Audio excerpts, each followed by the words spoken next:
Сәлеметсіздер ме? Өткен видеода біз атомның құрылысы және оның қысқаша ашылу тарихымен таныстық. Ал бұл видеода химиялық элементтер атомдық құрылыс жағынан бір-бірінен қалай ажыратылатынын талдайық. Қазіргі кезде химиялық элементтердің 118 түрі белгілі және олар периодтық жүйеде берілген. Егер біз периодтық жүйеден бір ұяшықты алатын болсақ, сол ұяшықтан біз элемент атомы туралы қандай мәлімет алатынымызды көрейік. Біріншіден, әрбір элемент үшін оған сай атомдық нөмір көрсетіледі. Мысалы, көміртектің атомдық нөмірі 6-ға тең. Келесі элементтің химиялық таңбасы көрсетіледі. Бұл химиялық таңба сол элементтің латын атауының бірінші немесе екінші әрпіне сәйкес келеді. Үшіншіден, химиялық элементтің атауы және төртінші бұл элементтің орташа салыстырмалы атомдық массасы.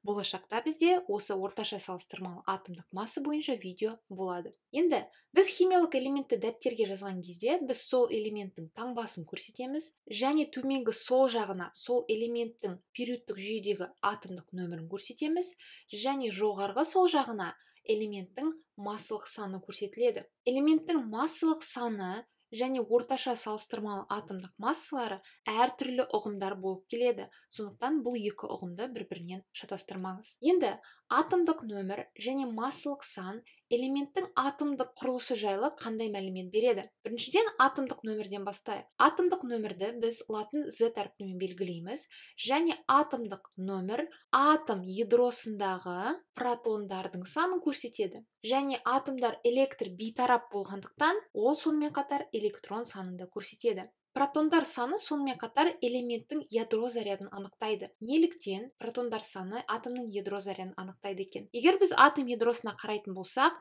есіңізде болса, атом ядросы протондардан және нейтрондардан құралған. Оларды біз нуклондар деп атаймыз. Және протондар бұл оң зарядталған бөлшектер, ал нейтрондар бұл зарядтары жоқ бейтарап бөлшектер болып келеді. Сондықтан нейтрондар бейтарап болғандықтан ядро заряды протондар санымен анықталады. Яғни көміртек үшін ядро заряды +6-ға тең. Келесі бұл массалық сан. Массалық сан латын А әрпімен белгіленеді және массалық сан бұл атом ядросындағы протондар және нейтрондар санының қосындысына тең. Өткен видеода мен әрбір субатомдық бөлшектердің массаларын бір-бірімен салыстырдым. Есіңізде болса, протондар мен нейтрондардың массалары бір-біріне шамамен өте жақын болып келеді, ал электрондардың массасы нуклондарға қарағанда шамамен 10.000 есе жеңілірек болып келеді. Сондықтан атомның салыстырмалы массасын есептеген кезде электрондардың массасы ескерілмейді. Атомның массалық саны оның протондар мен нейтрондар санының қосындысымен анықталады. Енді жаңа айтып кеткендей, элементтің атомдық нөмірі немесе оны сонымен қатар реттік нөмір деп те атайды. Бұл әрбір элементке ғана сай шама. Атомдық нөмір бұл атом ядросындағы протондар санын анықтағандықтан, протондар саны әрбір атомның қай элементке жататынын анықтайды. Атомдық құрылыс контекстінде біз субатомдық бөлшектердің дұрыс таңбасын жаза алу керекпіз. Алайда әдебиеттерде протондар, нейтрондар және электрондардың таңбалары әртүрлі берілуі мүмкін. Бұл кестеде мен байқаған протон, нейтрон және электрондардың 3 түрлі таңбасын көрсеткім келеді. Біріншіден, протон, нейтрон және электрондарды кішкентай латын әрпімен көрсетуге болады. Мысалы, протон үшін π, нейтрон үшін n және электрон үшін i. Екіншіден, осы латын әрпіне қоса оң жағынан жоғарғы жазба ретінде біз сол субатомдық бөлшектің салыстырмалы зарядын көрсетеміз. Мысалы, протонның салыстырмалы заряды +1, сондықтан мына жерге плюс таңбасын қоямыз. Нейтрон бізде бейтарап субатомдық бөлшек, сондықтан оның заряды жоқ, 0 деп жазамыз. Ал электрон үшін оның салыстырмалы заряды -1 және ол әдетте минус деп жоғарғы жағынан көрсетіледі. Үшінші, бұл субатомдық бөлшектің латын әрпіне қоса біз төменгі сол жақтан оның салыстырмалы зарядын көрсетеміз, ал жоғарғы сол жақтан оның салыстырмалы массасын көрсетеміз. Тап солай біз элементті алатын болсақ, элементтің төменгі сол жағына біз оның ядро зарядын көрсетеміз, жоғарғы сол жаққа біз оның массалық санын көрсетеміз. Мысалы, протон үшін оның салыстырмалы заряды +1, сондықтан төменгі сол жаққа 1 деп жазамыз. Оның салыстырмалы массасы да 1-ге тең. Сондықтан жоғарғы сол жаққа 1 деп жазамыз. Нейтрон жаңа айтқандай ол бейтарап, сондықтан төменгі сол жаққа 0 жазылады. Ал есіңізде болса, нейтрон мен протонның салыстырмалы массасы бір-біріне өте жақын, нейтрон үшін де 1 деп жазамыз. Электронның салыстырмалы заряды -1, және оның салыстырмалы массасы протон мен нейтронға қарағанда өте төмен, сондықтан электронның салыстырмалы массасы ретінде 0 жазылады. Енді келесі жаттығу есепті шығарып көрейік. Көрсетілген атомдардың құрылысы бойынша олардың қай элементке жататынын анықтаңыз. Элемент таңбасын, ядро зарядын және массалық санын көрсетіңіз. Бізге элементтің таңбасын және ядро зарядын табу үшін бізге элементтің атомдық нөмірін білу қажет. Атомдық нөмір бойынша біз сол элементті периодтық жүйеде тауып, оның таңбасын көреміз. Ал атомдық нөмір сол атомның ядросындағы протон санымен анықталады. Сондықтан мына бірінші атомға қарап, оның протон санын анықтайық. Протондар бізде көк түспен берілген. Көріп тұрғандай, бұл атомда 3 протон бар, және қызылмен нейтрондар берілген 4 нейтрон бар екен.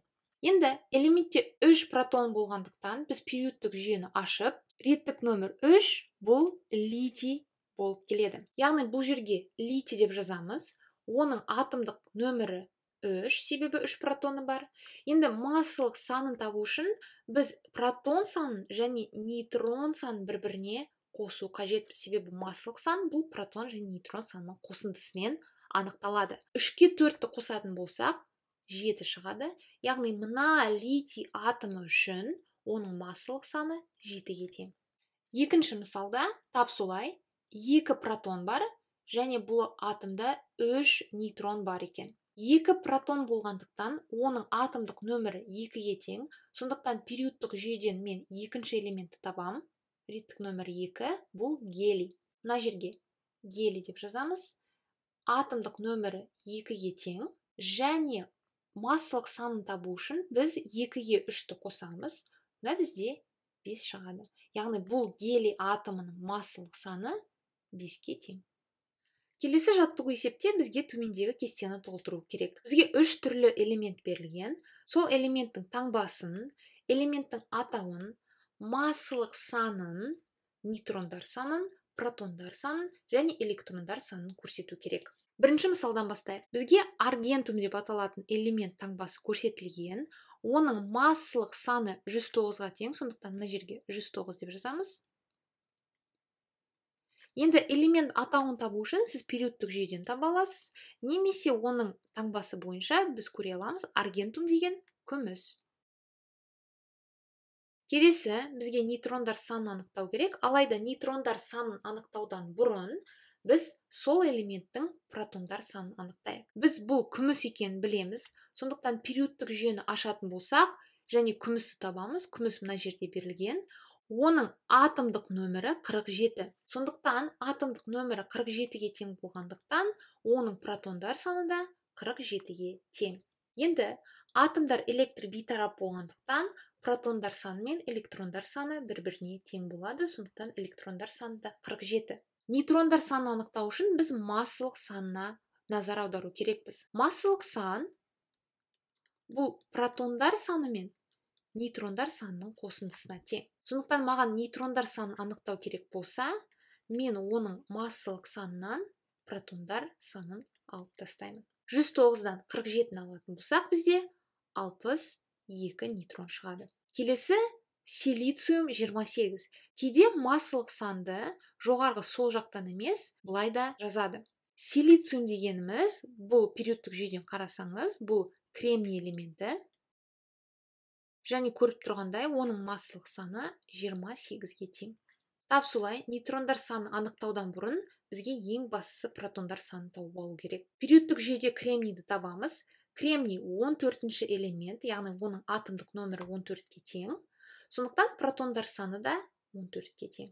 Атом электр бейтарап болғандықтан электрондар саны да 14-ке тең. Енді нейтрондар санын табу үшін біз массалық санынан протондар санын алып тастаймыз. 28-ден 14-ті алсақ, бізде 14 шығады. Келесі элементтің таңбасы атауы берілмеген, бізге тек оның массалық саны және электрондар саны берілген. Егер біз осы элементті электр бейтарап деп санайтын болсақ, онда электрондар мен протондар саны бір-біріне тең болады. Сондықтан протондар саны 18 деп жазамын. Енді периодтық жүйеден мен 18-ші элементті тауып алу керекпін. Атомдық нөмірі 18-ге тең элемент бұл аргон. Сондықтан мына жерге аргонның таңбасын көрсетемін. Атауы аргон. Енді нейтрондар санын табу үшін біз массалық саннан протондар санын алып тастаймыз. 40-тан 18-ді алып тастасақ бізде 22 шығады. Енді сіздерге өздік жұмыс ретінде мына төмендегі кестені толтыру керек. Жаңа жасаған жаттығу есепке өте ұқсас. Сұрақтарыңыз болса, төменде комментарийіңізге жазыңыз. Бұл видео ұнаса, лайк батырмасын басыңыз және біздің каналымызға жазылыңыз.